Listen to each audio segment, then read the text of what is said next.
Deus é bom demais. Hoje a gente vai estar falando, a gente vai entrar num estudo na carta à igreja de Tessalônica, a carta aos Tessalonicenses, e eu vou pregar hoje sobre nasce uma igreja perseguida. E é interessante quando você pode abrir em Atos capítulo 17, aqui nasce a igreja na qual Paulo destina duas cartas, a primeira e a segunda carta aos Tessalonicenses. E eu falei sobre nasce uma igreja perseguida porque tem muitas igrejas perseguidas, tem várias formas de perseguição no mundo que a gente vive, perseguições à igreja, a cristãos. E aqui a história da igreja que nasce e já sofre severa perseguição, mas Paulo, depois ele escreve essas cartas especificamente a essa igreja, mas é interessante que mesmo que a carta tenha sido escrita àquela igreja, naquela época, ela fala muito ao nosso coração. E se eu perguntar para você sobre o que você... Supondo que Paulo escrevesse uma carta para a nossa igreja, a Igreja Aliança Cristã e Missionária de Taubaté, o que ele escreveria? Né? Qual os conselhos e repreensões que ele daria para mim como pastor, né? Para o pastor Adilson, para os líderes dessa igreja, para a diaconia, né? Paulo, ele era muito específico, porque ele conhecia muito intimamente a igreja e as pessoas da igreja. E nessa igreja em particular, ele prega o evangelho e ele tem que sair daquela cidade. Por 3 semanas, a gente vai ver no texto que ele pregou o evangelho para essa igreja nasceu e ele teve que sair. Ele não ficou ali orientando a igreja, pastoreando aquela igreja. Então ele fica angustiado. Se você acompanha a vida de Paulo, você percebe que ele é muito zeloso sobre a pregação do evangelho, sobre a edificação da igreja. Então, como ele tem que sair, ele fica, o que será dessa igreja, né? Mas quem edifica a igreja não é Paulo, não sou eu, é o Senhor, amém? E é isso que a gente tem que entender, que Deus está cuidando de tudo, né? Aonde nasce um cristão, às vezes a gente fala assim, nossa, uma pessoa agora se converteu lá no Afeganistão, o que será dele, né? E a gente tem essa preocupação, a gente tem que orar por isso, mas Deus está cuidando. Isso que eu queria que a gente estivesse vendo, né? E uma das questões que a gente tem que pensar hoje é o que faz uma igreja nascer e crescer saudável. O que faz uma igreja nascer e crescer saudável? Se você olha para a nossa igreja e você entende que é uma igreja que não é perfeita, né? Mas está crescendo de forma saudável, né? O que faz uma igreja ser severamente perseguida, ser forte, suportar a perseguição, né?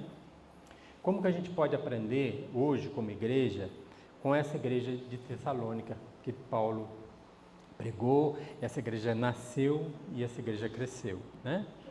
Então a gente vai ler Atos capítulo 17 do versículo 1 até o versículo 9.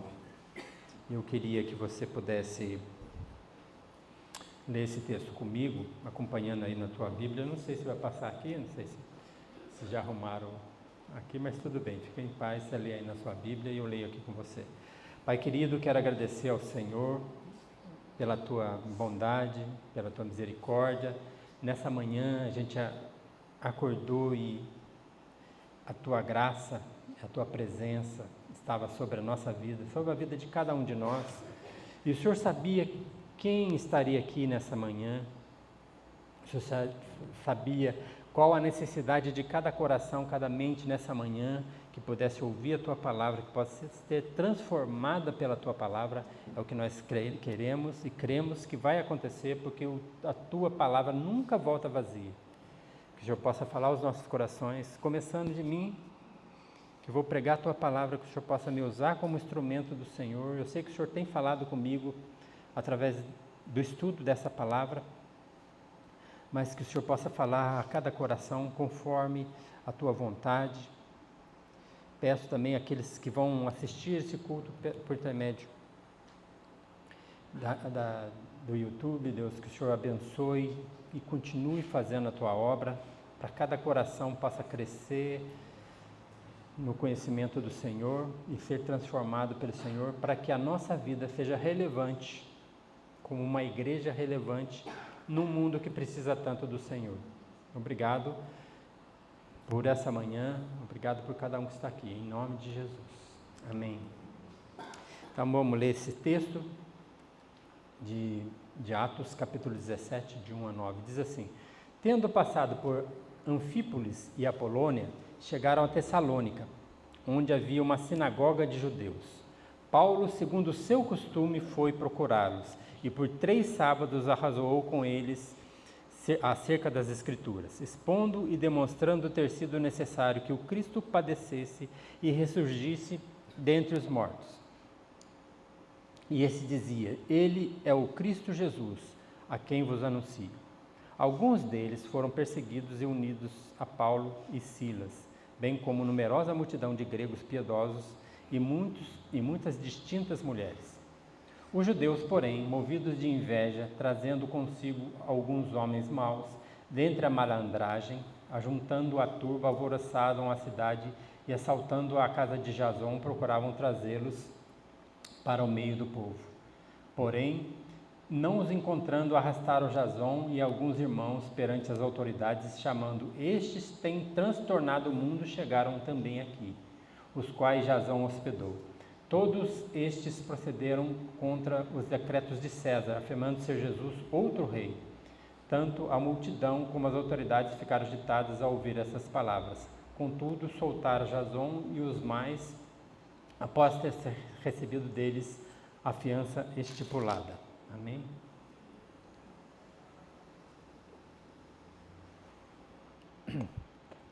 Então, o contexto aqui, nós estamos na segunda viagem missionária. Paulo, em Atos capítulo 13, ele foi separado pela igreja de Antioquia para pregar o Evangelho, né? A obra pela qual Deus os tinha chamado, ele e Barnabé. E eles fazem a primeira viagem missionária, depois voltam relatando tudo o que aconteceu. Tem que ir a Jerusalém para defender algumas questões, o primeiro concílio que tem em Jerusalém. Depois eles voltam para a segunda viagem missionária, que é essa que a gente está passando. Eles passam por algumas cidades, né? Eles são presos, algumas pessoas se convertem, e agora eles se encontram nessa cidade, né? Ele, Silas e Timóteo. E depois de pregar em Filipos, né? Ele vem pregando, e é interessante que essa cidade de Tessalônica era uma cidade muito próspera, ela é uma cidade grande, tinha 200 mil habitantes, cerca de 200 mil habitantes. Para a época é uma cidade grande, bem grande. E Paulo, ele nessa caminhada de missões dele, ele tem estratégias. Eu acho que nós, como igreja, a gente tem que sempre estabelecer estratégia. Se você essa semana fala assim: não, pastor, eu essa semana eu acordei com uma vontade de pregar o Evangelho. Já aconteceu isso com você? Não? Não? Tem que acontecer todos os dias, tá? Ou que vontade que eu tenho de pregar o Evangelho. Aí você encontra uma pessoa no caminho, o que eu vou falar para ela, né? Como? Então Paulo, ele era muito organizado. Eu tenho que aprender com Paulo, ser organizado, né? Preparar as coisas. E Paulo, aonde ele ia, ele tinha uma estratégia muito bem definida, né? A primeira estratégia que ele tinha é de pregar o Evangelho primeiro na sinagoga. Em Filipos não tinha sinagoga. Aí ele vai na beira de um rio onde tinha umas mulheres lavando roupa ali e tal, e ele prega o Evangelho onde tem um grupo, né, de pessoas, né, e principalmente judeus, que já conheciam as Escrituras, né? E essa aqui é a pregação, ele fala assim: olha, onde havia uma sinagoga de judeus. E ele vai para Anfípolis, chega a Tessalônica, onde havia uma sinagoga de judeus. Para se ter uma sinagoga naquela época, na cidade, precisava de 10 homens casados, judeus casados, para abrir uma sinagoga. Se não tivesse 10 homens casados judeus, não se abria uma sinagoga. E aqui, pelo contexto do que a gente leu, era uma sinagoga com muitas pessoas, né, grandes, né? Tinha tanto judeus como prosélito. Prosélito é uma pessoa que de outras crenças que se convertiam ao judaísmo, que criam no Deus Yahvé, no Deus dos judeus, do Deus de Abraão, de Isaac, de Jacó, do Deus de Moisés, do Deus de Jeremias, e assim vai, né? Então eles, convivendo com os judeus, eles se convertiam, então eles faziam parte também da sinagoga, faziam parte daquele grupo, daquele sistema, né, religioso, que era muito rigoroso, né? Então a tradição exigia 10 homens, e essa igreja tinha mais de 10 homens. E o método de Paulo ensinar, a primeira coisa, ele usava muito o testemunho dele, o que Deus fez na vida dele. Como ele, um rabino, conhecedor da palavra, conhecedor das escrituras, entendeu que Jesus, o Cristo, era o Messias, né? Era o ungido de Deus. Então, quando em muitos momentos, ele dá o testemunho dele. Eu falo para o pessoal que vai no batismo, no curso de batismo, dia 29, aqui vai ter batismo, tá bom? E vamos receber pessoas também de outra igreja. Eu falo muito sobre essa questão do testemunho, né? O que Deus fez na sua vida. Mas quando você testemunha algo que você não vive, peraí, Deus transformou a sua vida e você tem essa vida que você está vivendo, é uma vida complicada, né? Mas quando você tem o seu testemunho transformado, e Paulo, quando ele começava a falar do Evangelho, e as pessoas que conheceram o antigo Paulo, falaram, nossa, mas esse não era aquele que perseguia os cristãos, né? Então, uma estratégia dele de ir na sinagoga, e a outra é o método que ele fazia como evangelismo, né? Ele usava tanto o testemunho dele, como o testemunho também dos discípulos, dos apóstolos, de Pedro, Tiago, João. Ele usava porque ele conhecia muito bem essa questão do Jesus que caminhou com os homens e o Jesus que foi crucificado, né? E o Jesus que ressuscitou. Então ele tinha muito essa questão. E a outra estratégia de Paulo era as Escrituras. Ele sabia pegar textos do Antigo Testamento e mostrar Jesus. Se você tem o costume de ler a Bíblia uma vez por ano, quando você lê o Antigo Testamento, faça esse exercício. Tenta enxergar Jesus no Antigo Testamento. E você vai ver que tem um autor que fala que todo o Antigo Testamento são gotas de sangue até a cruz, né? Você enxerga o servo sofredor, você enxerga o rei que vem, você enxerga Cristo em todo o Antigo Testamento, né? Daniel 7, 13 e 14, não precisa abrir não. 9, 24, Salmo 16, 9 a 11, Deuteronômio 18, 15, 16, Jeremias 31, 31, 2 Samuel 7, Isaías 53, né? É um texto que eu sou apaixonado por Isaías 53, que é o servo sofredor, aquele que vem para salvar. O castigo que nos traz a paz estava sobre ele, né? Sob as suas pisaduras somos sarados.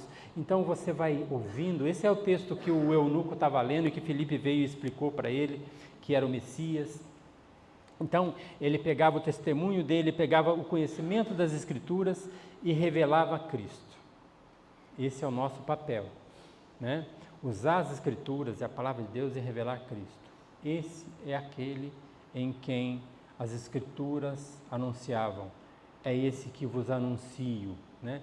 E Paulo, ele tinha uma estratégia para públicos diferentes, né? A gente vê no decorrer desse capítulo 17, ele discursa em Atenas para um grupo de pessoas que não criam, mas ele usa uma estratégia, né, que só Paulo sabia.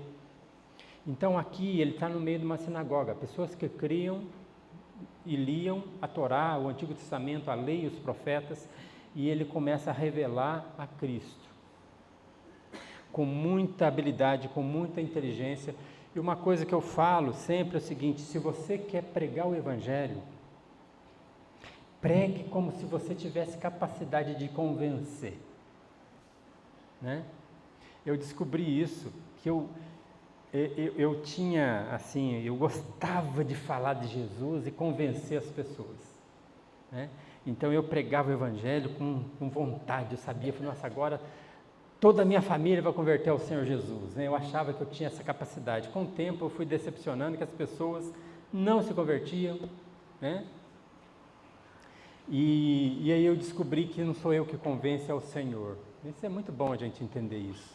É Deus que convence, não é você. Mas você tem que ter tanto amor pelo Senhor, e tanto amor pelo Evangelho, e tanto amor pelas pessoas, que você tem que oferecer o que há de melhor do mundo. Não existe nada melhor do que Cristo. E você tem que revelar Cristo na sua fé, no seu entendimento das Escrituras, e oferecer para a pessoa um prato maravilhoso, né? Que é o que Jesus fez. Deus, Ele entregou o seu próprio Filho, perfeito, para um mundo de pecado. Ele deu o melhor dele, nós temos que dar o nosso melhor. E Paulo dava o melhor, ele pegava as Escrituras, e aqui fala que ele arrazoou com eles, ele conversava com eles, ele convencia através da ação do Espírito Santo e do poder da palavra, e ele usava muito bem a palavra para convencer as pessoas, para mostrar para as pessoas que Cristo é o Senhor, que Cristo ele morreu e ressuscitou, ele venceu a morte. Esse é o Evangelho. E a necessidade de nós crermos em Cristo, porque é o único meio de salvação. É o único meio de salvação, não tem outro, né? Ele não tinha pressa. Aqui fala que por 3 semanas ele foi na sinagoga e as pessoas liam as Escrituras e ele falou, olha, está vendo o que está falando aí nesse texto que você leu? Cristo. E as pessoas, alguns vão ficando meio irritados, porque se ele estava razoando, as pessoas estavam discutindo com ele, não é Cristo, é o Cristo sim, não é o Cristo e tal, e aquela discussão e tudo, e ele vai conversando, discutindo, mostrando para eles, e mostrando claramente o que ele cria, e algumas pessoas foram se convencendo de que ele estava certo. Algumas pessoas foram sendo tocadas, foi aberto o entendimento da mente e do coração, e as pessoas começaram, eu creio que Paulo está certo, né? Então ele não se preocupava com o tempo, ele usava o tempo com sabedoria, ele sabia que ele precisava insistir nesse momento. Eu sei que ele estava hospedado na casa de um homem chamado Jason, que pela a Bíblia a gente sabe que ele era um parente de Paulo, e esse homem hospeda, e ele deve ter pregado para esse homem também se converteu, e a questão, né, de Paulo, o resultado imprevisível do Evangelho, mas é imprevisível para nós, mas é previsível para Deus. Quando Deus fala para você pregar o Evangelho, e Ele move o seu coração para isso, Ele sabe quem vai crer e quem não vai crer. Ele sabe quem vai ser tocado e quem não vai ser tocado. Isso é da onisciência de Deus. Ele sabe todas as coisas. É do poder de Deus. Mas Ele te manda pregar. E nós pregamos com alegria, porque nós sabemos que é a única solução para as pessoas, né? Então, esse Evangelho que atinge o coração das pessoas, começou a atingir pessoas aqui. As pessoas começaram a convencer que Paulo estava certo, né? E aqui alguns judeus entendem, realmente Paulo está certo. Eu creio, né? E esse eu creio é o transformador na nossa vida, né? Eu creio que Jesus é o Senhor. Será que Ele é o Senhor mesmo? Estou em dúvida, eu acho que não, né? Mas algumas pessoas falam, eu creio. E aqui ele fala que alguns deles foram persuadidos e unidos a Paulo e Silas.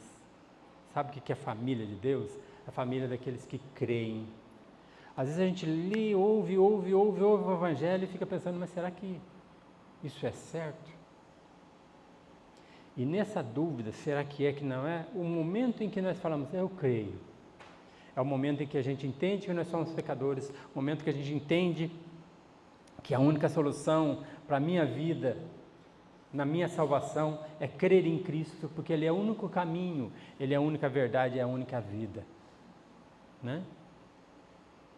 Então, aqui, alguns homens e uma multidão, no hora da multidão de gregos piedosos, é interessante que, mesmo quando Jesus pregou, a igreja começou a se formar com judeus, né? Mas a maioria da igreja, e o que mais se acrescentou na igreja, foram pessoas que não eram judaicas, que começaram a converter. A igreja cresceu dessa forma.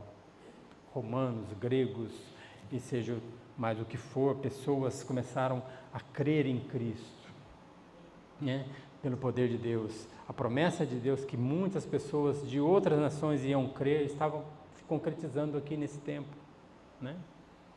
E aí ele fala assim que a multidão de igrejas piedosas e muitas distintas mulheres, que Deus abençoe vocês mulheres distintas que estão aqui, que creram em Cristo, né? Só é distinta quem crê em Cristo, tá bem? Mas essas distintas mulheres, né, eu acho a Bíblia ela é muito generosa com as mulheres, e nós temos que ser também, porque Jesus foi. Né? Jesus quebrou uma barreira com relação à condição da mulher. Né? As pessoas falam muito hoje sobre que a mulher tem que ter empoderada, né? Mulher empoderada é aquela que crê em Cristo. Né? É isso que faz a mulher empoderada. Mas tem uma coisa interessante aqui, né?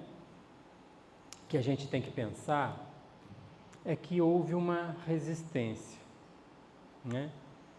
De onde vem a resistência e a perseguição, né, que vem sobre a igreja? De onde vem? E eu queria falar um pouco sobre essa questão da resistência. A primeira questão, a estratégia do Evangelho. A segunda é que quando você prega o Evangelho, as coisas não se ficam da mesma forma. Ninguém fica impassível com relação à pregação do Evangelho. Mesmo a impassibilidade é uma mentira, porque a pessoa, quando não responde, fica quieta, ela está rejeitando. Mas, às vezes, a resistência ela é muito pesada. Por isso que eu falei assim, que nasce uma igreja perseguida. E o primeiro ponto que eu quero falar com você, que a Bíblia fala muito claramente, que a nossa luta não é contra carne nem sangue. Existe no mundo que nós vivemos uma luta e uma batalha espiritual. Uma batalha espiritual. Quando você vai pregar o Evangelho, não vá despreparado. Billy Graham, quando ele pregava nos locais onde ele pregava, ele foi pregar no mundo inteiro, ele pregou no Brasil, ele pregou no Maracanãzinho, antes da reforma do Maracanã, né? E ele tinha um grupo de pessoas, de mais de 40 pessoas, que ficavam intercedendo por ele de joelhos, orando, intercedendo pela pregação, porque ele sabia muito claramente dessa questão. Paulo, em Efésios 6:12, ele fala sobre isso. Ele fala que a nossa luta não é contra carne nem sangue. Gálatas, Efésios. Quero ler esse texto para a gente estar sabendo bem sobre o que Paulo está falando. 6:12 ele fala assim: porque a nossa luta não é contra a carne, nem sangue, contra o sangue nem a carne, e sim contra principados e potestades, contra dominadores deste mundo tenebroso, contra forças espirituais do mal nas regiões celestes. Paulo está falando muito claramente isso, que a nossa luta não é contra carne nem sangue. Existe uma batalha espiritual quando se prega o Evangelho. Nada fica da mesma forma quando se prega o Evangelho.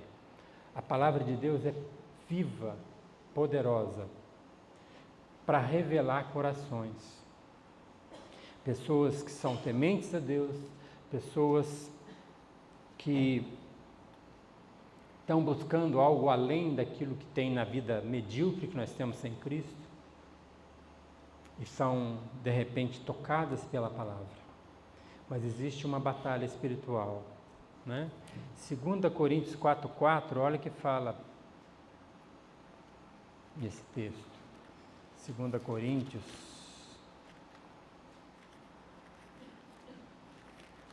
Não quero que você, lendo esses textos, você fique intimidado, né? Pelo diabo, pelo maligno. Não, eu quero que você entenda que nós temos que ter coragem de pregar o Evangelho, porque Deus é maior, tá? Mas 2 Coríntios 4,4, ele fala assim, nos quais, ele está falando de pessoas que rejeitavam o Evangelho e tudo, né? Falando, nos quais o Deus desse século cegou o entendimento dos incrédulos, para que não lhes resplandeça a luz do Evangelho da glória de Cristo, o qual é a imagem de Deus. Então, existe uma cegueira espiritual nesse mundo que nós vivemos. As pessoas estão cegas, a gente prega o Evangelho e elas não conseguem enxergar. E aqui nesse grupo, algumas pessoas estavam cegas. Algumas pessoas... Adilson pregou semana passada, o pastor Adilson pregou sobre a cegueira daquele homem, né? E ele falava, eu era cego e agora vejo, né? E aqueles homens estavam incomodados com isso. Ali começou uma perseguição, aquele homem que, ao invés de ter uma festa em torno dele, porque ele era cego e estava vendo, houve uma perseguição sobre ele, a ponto de intimidar mãe, pai e todo mundo, e só ele que ficou ali sozinho no final, né? Enquanto que todo mundo devia estar junto com ele, ele era cego, agora vê, né? Não era uma alegria uma pessoa cega que está vendo? Fisicamente, mas principalmente quando uma pessoa é cega espiritualmente e passa a ver, né? Das trevas para a luz, né?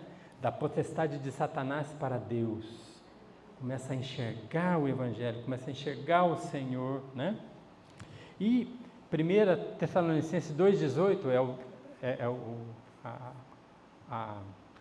o tempo que nós vamos ler, que eu acho interessante, que Paulo ele tenta voltar para Tessalônica, por algumas vezes não consegue. Olha quem que impede Paulo de voltar para Tessalônica. Ele fala assim, ó, por isso quisemos ir até vós, pelo menos eu, Paulo, não somente uma vez, mas 2 vezes, contudo Satanás nos barrou o caminho. Interessante, né? Aí eu queria ir aí, sabe? Eu quero ir na cidade, eu queria ver vocês de novo, porque eu preguei o Evangelho para vocês, vocês creram, e eu fiquei preocupado, o que seria dessa igreja sem uma orientação maior, uma profundidade maior daquilo que vocês conhecem, mas eu fui impedido, e quem impediu? Satanás. Existe uma batalha espiritual. E Paulo, é interessante que ele não tinha dúvidas com relação a essa questão, ele entendia que era Satanás que tinha impedido. Né? Hoje a gente tem muita confusão sobre isso, o diabo e não sei o que lá, mas a gente tem tanto pouco entendimento dessa batalha espiritual, porque a gente vive um evangelho raso. A gente tem que viver o evangelho com profundidade, sabendo, né, que Deus está no controle, e a gente vai ver um pouquinho mais para frente sobre isso, né? Então existia uma batalha espiritual, existia também uma perseguição religiosa, e eu acho que aqui os religiosos, olha o que eu falo, os judeus, porém, movidos por inveja, né? Religião, quando você tem uma religião muito bem estruturada, como era o judaísmo na época, como tem muitas religiões hoje que são estruturadas, elas têm um povo cativo, um povo que está vivendo aquela espiritualidade de uma forma cativa, né? Tem uma frase da Helen Keller, né, que é uma mulher que ensinou uma menina que era cega e surda a se comunicar, né? Ela fala assim, toda a obediência sem entendimento é cegueira, né? Então, se você obedece a uma religião, por mais estruturada que ela seja, cegamente ali, você não consegue enxergar a verdade. Então, esse povo, eles seguiam o judaísmo, mas eles eram cegos com relação ao Messias que tinha vindo, eles não conseguiam enxergar, né? O Tim Keller, que é um escritor que eu gosto, ele fala sobre essas religiões tradicionais, ele fala algumas coisas bem interessantes. Ele fala assim que as religiões, né, elas se baseiam na obediência do ser humano, né, e a obediência para ganhar a aceitação de Deus. Eu obedeço, então Deus se alegra. A religião geralmente é assim, olha, você tem algumas regras que você tem que seguir, e se você seguir essas regras, então Deus vai se agradar de você.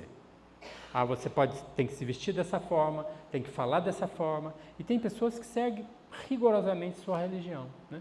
Você vê muçulmanos, às vezes, que eles são fiéis à oração, à doação, né? Eles têm o pilar, né, deles, que é a oração, a leitura do Alcorão e a questão de fazer caridade. Isso faz parte dos pilares deles. E eles seguem à risca, por quê? Porque eles querem agradar a Deus, né? O cristianismo, a religião fala, eu obedeço, então eu sou aceito. O cristianismo fala assim, eu sou aceito por Deus, por isso eu obedeço, né? Eu sou aceito através de Cristo, portanto eu obedeço baseado na graça de Deus, baseada nas obras que Ele tem para mim, né? Que de antemão Ele planejou para mim, né? É baseado na gratidão, na alegria, né? No amor, né? Religião geralmente é o desempenho, é o que eu faço. Eu sigo porque eu tenho medo, aí eu vou ser castigado se eu não fizer, né? Eu fico inseguro, será que eu estou fazendo tudo aquilo que agrada a Deus? Né? E o nosso não, eu sou baseado na alegria de ser salvo pelo Senhor. Eu sou grato pelo que o Senhor fez, eu sou alegre pelo que o Senhor me fez. E eu amo ao Senhor, e sou ensinado a amar também como Deus me ama. Então esses judeus que tinham esse povo como cativo, e que eles tinham poder sobre esse povo, né? Há um poder religioso, um poder que você fala e a pessoa obedece. Se você fez parte de uma religião muito rigorosa, e se você foi muito certinho diante dessa religião, você às vezes não percebe, mas você está sendo cativo de um sistema, né? E a libertação em Cristo causa problemas, né? Se você for ver ali no capítulo anterior de 16, quando Paulo liberta uma mulher adivinhadora, tinha alguns homens que ganhavam dinheiro com aquela mulher, que ela tinha um poder espiritual maligno, né? Que ela revelava coisas sobre as pessoas que eram verdadeiras, né? É tipo aquela cartomante que lia na carta e algumas coisas que ela lia realmente batia com o que ia acontecer e tudo. E Paulo liberta aquela moça, e aquelas pessoas que tinham aquela moça como cativa e que usavam ela para ganhar dinheiro ficam revoltadas. E a religião também é assim. Quando nós cremos em Cristo, nós somos livres, libertos. E aí a nossa vida diante de Deus já não depende de agradar ninguém, somente a Deus. E eu não faço mais como uma obrigação severa, mas eu faço por amor a Ele. Se você está fazendo alguma coisa para Deus como obrigação, alguma coisa está errada, talvez você não tenha entendido ainda. Nós fazemos porque amamos. Nós amamos o próximo porque Ele nos amou primeiro. Jesus nos ensina a amar. O amor, ele é libertador, né? Então, aqui esses judeus movidos por inveja, né? Você lembra? Abra sua Bíblia rapidamente em Mateus 27, 18. O mesmo sentimento que eles tinham com relação a Jesus, eles tiveram com relação aos discípulos. E Jesus fala para os discípulos, vocês vão ser odiados porque eu também sou odiado. E o mesmo sentimento que eles tinham contra Jesus, também eles tiveram contra os discípulos e vão ter contra a gente também. 27, 18, diz assim: porque sabia que por inveja eles o tinham entregado. Então, quando Jesus está lá no meio dos fariseus, saduceus, os mestres da lei, e aquelas pessoas que eram cativas do sistema religioso, começam a olhar para Jesus e falar, olha, ele tem autoridade. Ele não fala por falar, ele fala com autoridade, porque ele vive o que ele fala, e ele realmente liberta, ele cura. E aqueles líderes religiosos começam a olhar para Jesus e falam, puxa vida, por que nós não temos esse poder? Por que as pessoas não vêm até nós? Por que as pessoas estão largando do nosso domínio, do nosso controle, e estão indo para esse homem aí? Alguma coisa está errada. Eles estavam perdendo o controle. E essa perda de controle para eles era incômoda. E aí eles, como judeus, que eles não gostam de homens maus, eles se apartam do pecado, mas eles vão, olha, lá no 17:5 fala assim, trazendo consigo alguns homens maus dentro da malandragem. Sabia onde estavam os malandros, onde estavam os maus, aqueles homens, e eles vão, saem um pouco do âmbito religioso e falam, peraí, nós não podemos de repente como religiosos, fazer alguma coisa contra esse povo, mas vão trazer alguns daqueles bonzinhos que estão ali no meio, né? Da turba, que fala alguns textos, né? Que fala juntando a turba, né? Então eles vão para esses locais assim e falam, olha, tem uma proposta para vocês. É tão fácil, né? A gente amotinar as pessoas, né? Trazer as pessoas para o nosso lado com um grito uma proposta de briga, de agressão, né? Nós não estamos num mundo assim, né? Que você está de repente alguma pessoa fazendo alguma coisa, você arruma um monte de gente para bater, para agredir. A gente vê hoje muito no Brasil e no mundo, né? As pessoas que são facilmente levadas para o ódio, né? Um ódio irracional, um ódio que todo ódio para mim é meio que irracional, de você mover pessoas para fazer o mal para outras. E como eles não tinham argumento contra os argumentos de Paulo, ele falou, nós temos que destruir esse movimento, né? E a gente vê essa perseguição religiosa, essa perseguição de pessoas que vivem no pecado e não querem sair do pecado, essa perseguição no meio de governos, de governantes, né? Ele fala no 7 sobre eles fazem uma mentira, os quais Jasão hospedou todos esses que procedem contra os decretos de César, né? E eles chamam também Roma, que era o dominador naquele momento, para que eles tenham amparo e apoio de Roma para perseguir, para matar, para destruir com a igreja. No mundo em que nós estamos vivendo, o governo ele se torna inimigo, muitas vezes, do evangelho e da igreja. A igreja caminha não com dependência de governo, nada disso, tá, irmão? Às vezes a gente confunde as coisas, nós estamos num momento de confusão, tá? A gente acha que, de alguma forma, o governo vai mudar a nossa vida. Não vai mudar. Pode melhorar um pouco com um governo que seja um pouco mais correto em algumas coisas, mas o que tem que mudar a nossa vida é o evangelho, o que tem que mudar a vida das pessoas é o evangelho. E o evangelho afronta governos. O evangelho afronta religiões. O evangelho ele é contrário ao mundo que nós vivemos. Por isso que aquela oração que eu li aqui para as meninas de João, capítulo 17, ele está falando assim, ó, o mundo vos odiará, porque me odeia. Então ele não está falando para os discípulos, discípulos, vamos nesse mundo pregando o evangelho, que as pessoas vão ficar, o evangelho é a boa notícia, vocês vão dar boa notícia para as pessoas, mas esse mundo que nós vivemos vai odiar vocês pela mensagem, porque a mensagem ela vai contra uma coisa que é muito ruim em nós, que é o pecado. O evangelho revela quem nós somos de verdade, né? Lá em João 3, Jesus fala assim, a luz veio ao mundo e os homens amaram mais as trevas do que a luz, né? A luz veio ao mundo, Jesus veio ao mundo, Ele é a luz do mundo. E os homens amaram mais os seus pecados, mais as trevas. Eles não quiseram abrir mão da vida que eles tinham por Jesus. Esse é o grande ponto do ser humano, né?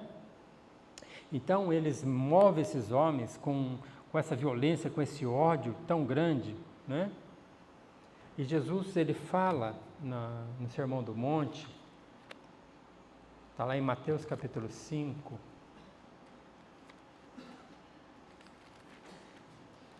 e é o Sermão do Monte, é maravilhoso, ele já começa com essa pancada na vida da gente, né? A gente lê esse texto, Mateus capítulo 5, versículo 11 e 12, e nada do evangelho que Cristo pregou, ele vai ser confuso, né, na nossa vida.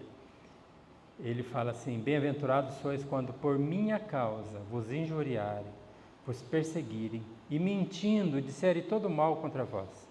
Regozijai-vos e exultai-vos, porque é grande o vosso galardão nos céus, pois assim perseguiram os profetas que vieram antes de vós. Então, a vida toda, desde o Antigo Testamento, sempre aquele que falava em nome do Senhor era perseguido, porque revelava o que tinha no coração dos homens.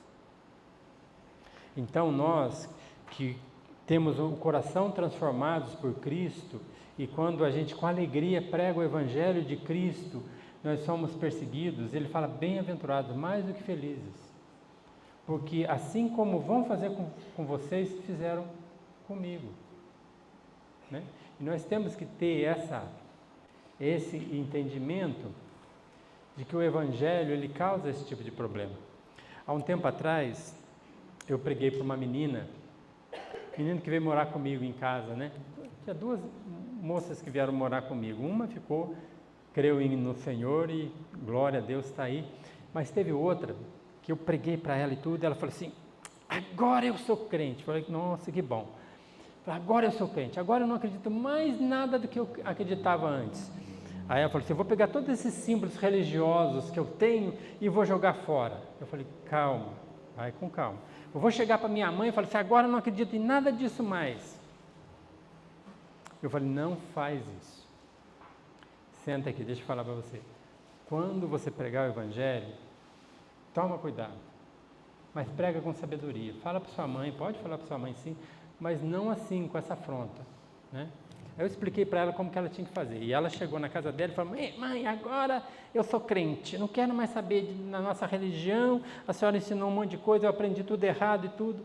E a mãe dela falou assim, se você quer ser crente, pode ser, mas você vai ficar dentro de casa, no quarto, e não sai mais. Você nunca mais vai para Taubaté. Você pensa que você manda na sua vida, quem manda sou eu. Você quer ser crente, pode ser, mas do meu jeito você vai ficar em casa. Ela voltou com um símbolo máximo da igreja que ela seguia, né? Até aqui. Na hora que eu vi, já negócio ferveu. Porque se você não tem convicção de que Cristo, ele é centro, você não vai suportar. Você tem que entender que Cristo é o Senhor. Aí você enfrenta, tá? Eu conheci um rapaz da Indonésia que converteu, ele era budista, e os pais dele falaram assim, aqui em casa você não entra mais. Você vai morar, se quiser, na calçada. E aí ele ficou dormindo ali tinha uma calçadinha para entrar na casa dele, ele ficou dormindo ali no frio e tal, e a mãe falava assim, mas vai deixar ele dormir no frio? Vou deixar, aqui em casa não entra esse tipo de religião, né? E ele ficou ali dormindo, aí ele pegava, e eles tinham o costume de não entrar com sapato dentro de casa, eles tiravam o sapato fora, e ele pegou e começou a limpar aqueles sapatos e continuou ali. Por uma semana ele ficou ali limpando o sapato de todo mundo, e o pai foi ficando incomodado, a mãe foi ficando incomodada, até que um dia o pai falou para ele assim, se esse Deus faz você fazer isso que você está fazendo, respeitando a gente, então eu quero conhecer esse Deus, né? Então, o segredo é não se dobrar aos ataques e à perseguição e não pagar o mal com o mal, tá? Essa menina não estava realmente convertida, preparada, né? E o que ela fez um dia, eu dei carona para ela, não falei nada, ela ficou quieta, eu não falei nada. E um dia ela chegou, eu levei ela até a rodoviária aqui em Taubaté Velha, e ela falou assim, eu não queria falar a religião dela, mas eu vou falar, acho que você já sabe. E ela bateu a porta do carro e disse, fica com Deus e com Nossa Senhora, e pum! E bateu a porta do carro. Aí o meu sangue, eu manso e humilde de coração, né? Subiu até a raiz do cabelo lá em cima, o pouco que eu tenho. Eu fiquei com, nossa, meu Deus do céu, aquilo me deixou tão mal. E eu esperei a semana, e Deus foi trabalhando no meu coração, domínio próprio, mansidão, não esgana ela quando ela voltar. E ela voltou, eu pus ela sentada do meu lado, e falei, olha, eu vou te falar uma coisa, você pode seguir o que você quiser, você não é obrigada a seguir o Evangelho. O Evangelho, ele é gratuito, e a gente segue por amor. Mas nunca mais você fala isso para mim. Você sabe que eu não creio. E você sabe que é mentira o que você está falando para mim. Você sabe que é mentira. Ela chorou, ficou chorando. Eu falei assim, e eu vou orar por você. Eu vou orar por você porque eu sei que você entendeu a mentira, mas você não tem coragem de enfrentar isso. Que um dia você tenha essa coragem. E eu oro por ela até hoje, e até hoje ela não tomou uma decisão, né? Mas a perseguição, pequena ou grande, ela existe. E essa igreja de Tessalônica, ela começou a sofrer essa perseguição, essa mentira, né? Olha, continuando o texto, ele fala assim, eles assaltando a casa de Jason, procuraram trazer eles do meio do povo. Eles foram procurar Paulo, tá? No 10 ele fala assim, e logo durante a noite os irmãos enviaram Paulo e Silas para Bereia, e ali chegando dirigiam a sinagoga dos judeus. Paulo assim, perseguiu, às vezes era apedrejado, ele levantava, ia para a sinagoga e pregava. Ele não parava de pregar. O propósito dele é pregar o evangelho. O propósito dele é falar de Cristo. Esse era Paulo, tá? Homem corajoso, mas ele não estava ali na igreja de Tessalônica, e eles começaram a mentir. E esse Jason, eu fiquei com dó desse homem, porque você imagina, ele recebe Paulo alegre, né? E está ali na sinagoga, ele crê, e de repente ele é preso, recém-convertido, tá? Pouco tempo, mas é interessante que a perseguição faz a gente crescer na fé. Ou ela faz igual aquela menina, né? Que saiu e ficou com medo e se retraiu, ou ela faz com uma outra menina que morava em casa com a gente, que foi e falou para a família, olha, inclusive ela converteu antes da minha esposa. E ela ficou um pouco quieta, porque ela ficou com medo de falar com a minha esposa, que a minha esposa é muito mansa e humilde de coração, mas quando se tratava em matéria de religião, ela virava né? E ela ficava forte, grande. Eu até tinha medo dela na época, mas graças a Deus saiu debaixo da cama e Deus a salvou. Glória a Deus, aleluia. E é uma benção, linda mulher que está aí, né? Mulher abençoada por Deus. Mas a outra menina não, ela foi e falou para a mãe, para os irmãos, e eles ficaram bravos com ela e tudo, quiseram fazer ela ir à força na igreja, mas ela resistiu. Resistiu, e é uma crente fiel, né? Até hoje ela mora perto da gente. Bênção de Deus, bênção de Deus. Então existe uma perseguição, e essa igreja aqui, ela foi perseguida. Porém, não os encontraram, arrastaram Jason e alguns dos irmãos perante a autoridade, clamando, estes que têm transtornado o mundo chegaram também até aqui. Estes que têm transtornado o mundo vai ouvir o evangelho, amém? O mundo vai ouvir do Senhor, vai ter briga, vai ter, né? Lá em alguns países, tem um rei da Arábia Saudita, que um homem falou para ele, falou assim, nós árabes aqui, nós queremos ser como os Estados Unidos. Aí o missionário falou para ele, mas vocês querem ser como os Estados Unidos, com a liberdade que tem lá nos Estados Unidos? Lá nos Estados Unidos tem budista, tem islâmico, tem todos os tipos de religião. Você permite aqui? Ele falou, aqui não. Né? Ele falou, e se a sua filha se converteu ao evangelho, o que você faz? Você mata? Ele falou, não, eu não mato, eu mando matar. Eu mando matar. A própria filha. Entende? Porque para ele, a religião dele é maior do que qualquer coisa. O Deus que ele serve é maior do que qualquer coisa. Então, esse tipo de perseguição, ela se torna furiosa contra o Evangelho, contra Cristo. E essa mansidão, você vê que Jason, ele não paga o mal com o mal, ele vai na corrente, né? Vai na corrente. E ele fala, os quais Jason, hospedeiro, ele se tornou fentro, porque eles não pegaram Paulo, falaram, agora a nossa raiva vai sobre esse homem Jason.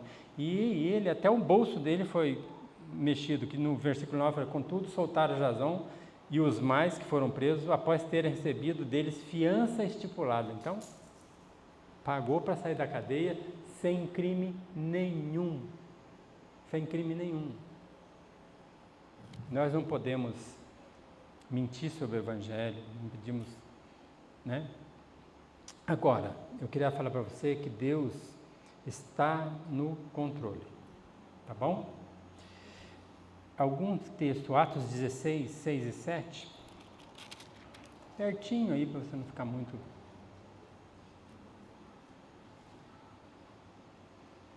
A gente às vezes fala, nossa, o diabo, a perseguição do povo e tudo, mas Deus, Ele é soberano sobre todas as coisas, né? E Ele fala assim, e percorrendo a região da Frígio Galata, tendo sido impedidos pelo Espírito Santo de pregar na Ásia, defrontando Mícia, tentaram ir para Bitínia, mas o Espírito de Jesus não o permitiu. Então, às vezes Deus não permite, às vezes Deus permite que o diabo impeça Paulo de voltar para Tessalônica, e às vezes o próprio Deus impede ele de fazer alguma coisa. Não é o que eu quero agora, Paulo. É a sua vontade, mas não é a minha. E eu acho essa coisa maravilhosa de Paulo, de ter a sensibilidade de saber quando é Deus e quando é o diabo. Ele não se confunde. Nós confundimos muito. Eu fui pregar para o homem me deu um tapa na cara, né? Era o diabo, né? Nós fomos fazer... Então, às vezes a gente confunde a ação que Deus impediu e às vezes a ação que o diabo impediu, mas Paulo não, ele sabia, ele tinha consciência, porque ele caminhava com o Senhor, ele tinha intimidade com Deus. E é o que mais nós precisamos para saber com relação ao Evangelho, ter intimidade com Deus. Olha o Atos 18, 9 a 11. Outra parte. 9 a 11 diz assim: Teve Paulo durante a noite uma visão em que o Senhor lhe disse: Não temas.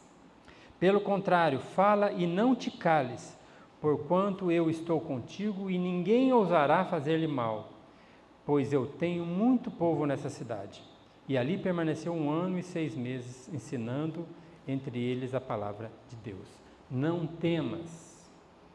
Não cales, continue pregando, porque essa é a minha vontade, né? Não se intimide com a perseguição que você vai sofrer. Hoje você jovem, se você vai na sua universidade, na sua sala e começa a falar do Senhor Jesus, você tem que estar preparado para sofrer uma grande perseguição de alunos e de professores. Eu orei por 2 meninas hoje aqui. Não sei o que elas vão enfrentar, mas eu sei que mesmo se elas fossem para um outro propósito, se o coração delas estiver ardendo pelo Senhor e elas pregarem o Evangelho, vai ter problema. E nós temos que estar preparados, porque Deus está conosco. Deus está no controle. E agora, um pouquinho que a gente vai ver sobre a igreja de Tessalônica.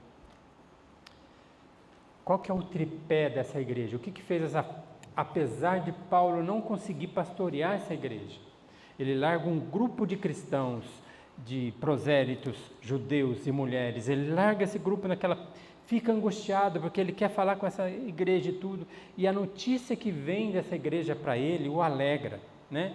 Com esse tripé, né? 1 Tessalonicenses 1:3. Isso é que nós como igreja temos que cultivar na nossa vida cristã, para ter uma igreja saudável, tá? 1:3 ele diz assim: recordando-nos diante do nosso Deus e Pai a operosidade da vossa fé, a abnegação do vosso amor e na firmeza da vossa esperança em nosso Senhor Jesus Cristo. Fé, esperança e amor, dos quais o maior é o amor. Ele fala em 1 Coríntios 13.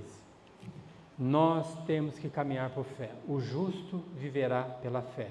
Fé em quem? Fé em Cristo. Fé em quem? Na palavra de Deus.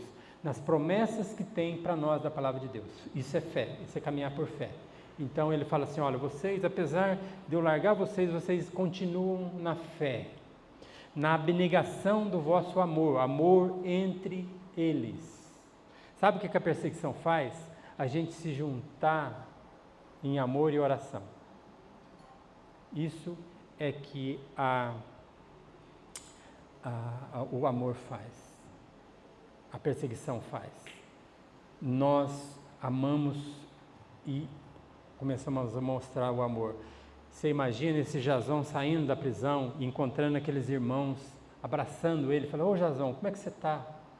se apanhou um pouquinho, né? Não sei o que ele sofreu na prisão, né? Mas ele foi perseguido e tal, mas a igreja estava junto com ele. No amor, você está sendo perseguido, você está sofrendo, eu estou aqui também, né?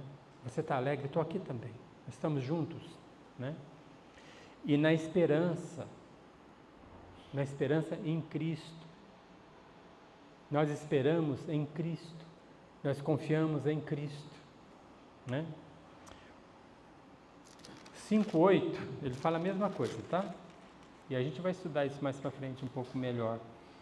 Nós, porém, que somos do dia, sejamos sóbrios, revestindo-nos da couraça da fé e do amor e tomando o capacete da esperança da salvação, né? Fé, esperança e amor é o que move a igreja, né? A igreja de Cristo. Se essa igreja quiser crescer saudável e se de repente vier perseguição sobre a nossa vida, uma perseguição mais severa do que talvez você tenha sofrido, fé, esperança e amor mantém a gente unidos como igreja. Amém? O que a gente pode aprender com isso? Primeira coisa que a gente aprende com Paulo é uma estratégia da pregação do Evangelho. Como que eu vou pregar o Evangelho? Qual a estratégia que eu vou ter? Essa semana, como que eu vou usar os momentos que Deus vai permitir que eu tenha para falar de Jesus para as pessoas? Que estratégia? Eu posso dar o meu testemunho, eu posso ler um texto. A pessoa está de repente chorando com um problema de saúde. Ore por ela, leia uma palavra, né? Se tem aquele amigo seu que está na vida totalmente fora do propósito, chega para ele e fala: olha, nós temos um acampamento de jovens que você vai ouvir falar do Senhor, né? A minha vida era assim, totalmente perdida, mas um dia eu encontrei o Senhor e Ele transformou a minha vida. Estratégia, né? Peça para isso. Coragem, porque mesmo a perseguição vindo, né, a gente tem que ter coragem. Esse Jason, ele foi bispo de Tarso, tá? Ele se fortaleceu, né? Foi líder da igreja e foi bispo de uma igreja. Um homem que realmente foi provado, né? Não responder com ódio à violência que você sofre. Esse é um problema que nós temos muito no mundo que nós vivemos, que é um mundo que promove vingança, ódio, maldade, né? Nós temos que tomar cuidado com isso, porque a gente leva um tapa na cara, a gente não quer oferecer outra face. Não estou querendo dizer que se uma pessoa pegar uma criança, para agredir uma criança, nós não vamos poder agir contrário àquilo ali. Mas toma cuidado com não praticar a sua justiça, né? E no final é confiar em Deus. Confiar que Deus está no controle. Amém? Vamos orar?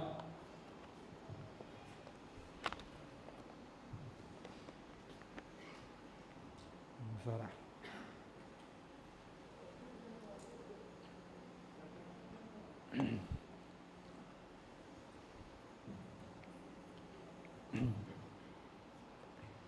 Coloca a sua vida diante de Deus nesse dia. Eu não sei, talvez você tenha passado algum problema de perseguição por causa do amor ao Evangelho, ou então você está numa vida muito tranquila, sem pregar o Evangelho, mas não é a vontade de Deus. A vontade de Deus é que a gente obedeça ao Senhor. Então eu queria que você colocasse mesmo o seu coração diante do Senhor e tomasse uma posição diante de Deus com relação à vida que você tem vivido. Vamos orar? Pai, eu quero agradecer ao Senhor por cada pessoa que está aqui, pela Tua Palavra. Obrigado, Deus, porque essa igreja aqui para nós, ela tem valores que nós precisamos aprender. De ter fé e caminhar pela fé. De ter amor uns pelos outros, conforme o Senhor tem nos ensinado a amar. E ter esperança de todas as promessas que o Senhor tem para nós. Obrigado pela vida de cada um que está aqui, obrigado pelas crianças. Nos conduza para casa agora com tranquilidade, em nome de Jesus. Amém.